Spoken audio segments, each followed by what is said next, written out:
You know, it's amazing how much sci-fi merchandise we go through each week. We get the good and the bad. We'll only tell you about the good stuff. Well, you don't have time or money to wade through everything, so we do the work for you. I've been examining some things here. It looks to me like they've been studying the effects of different mutagens on genetic material. If you don't think the X-Files movie will satisfy your conspiracy cravings, the new X-Files CD-ROM game might do the trick.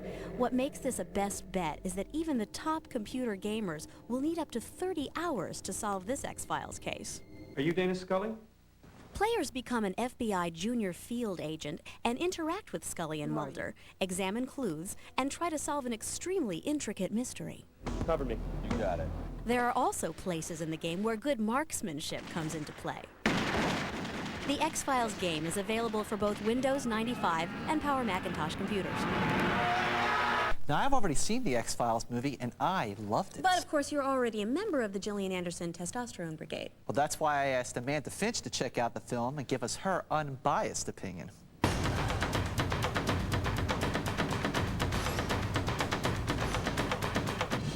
You know that really annoying The Making of the X-Files movie special that keeps running on TV?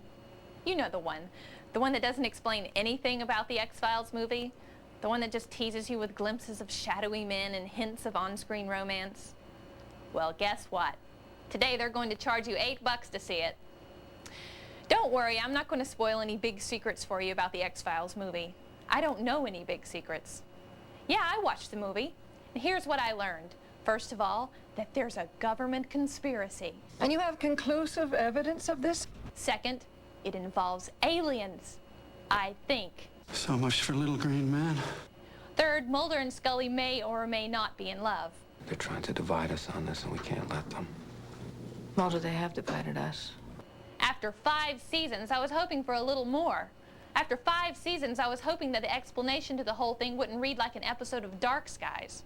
X-Files Fight the Future begins in the past, 50,000 BC. A couple of prehistoric Texans pick a fight with an otherworldly bully and lay the groundwork for Spooky Mulder's life work. I'm the key figure in an ongoing government charade.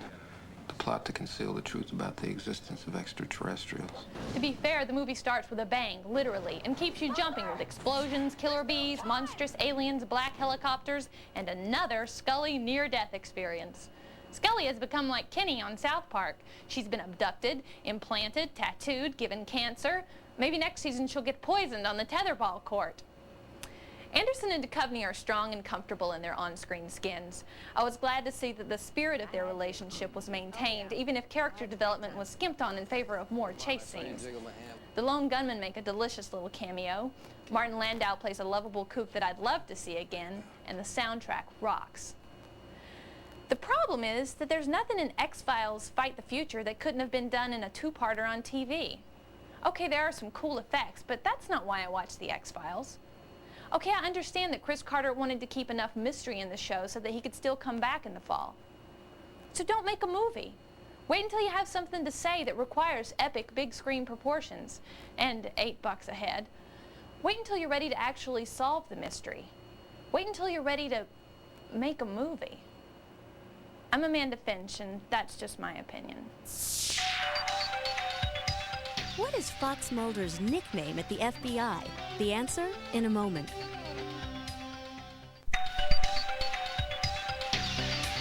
They call me Spooky. Spooky Mulder. Agent Fox Mulder's FBI nickname is Spooky. He got it due to his belief in the paranormal.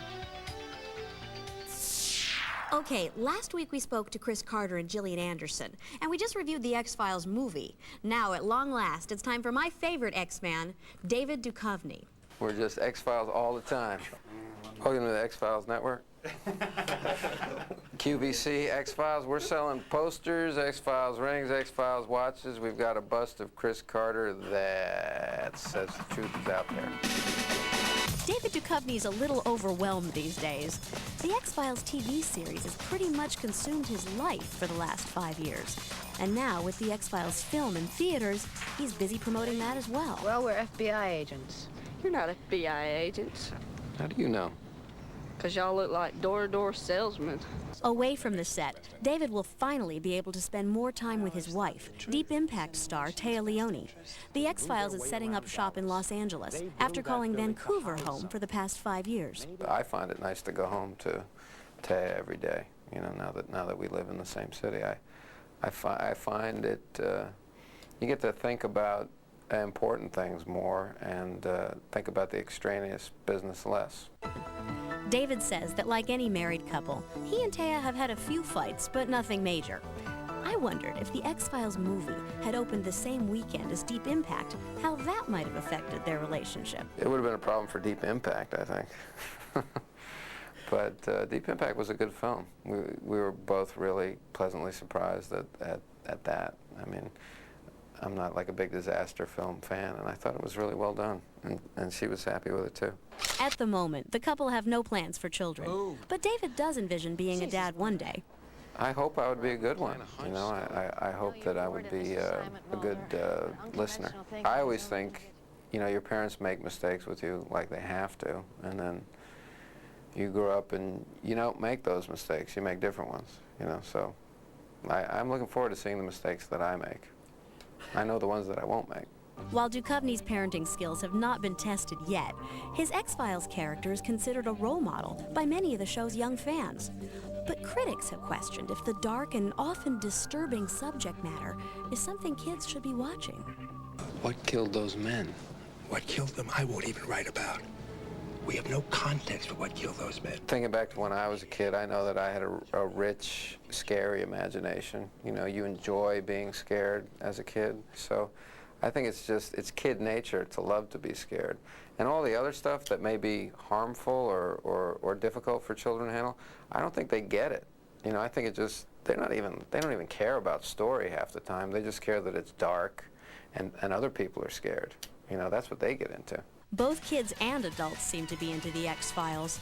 The series now averages 20 to 30 million viewers each week who tune in to watch alien abductions, macabre murders, and mysterious monsters. I guess you're never too old for a good scare.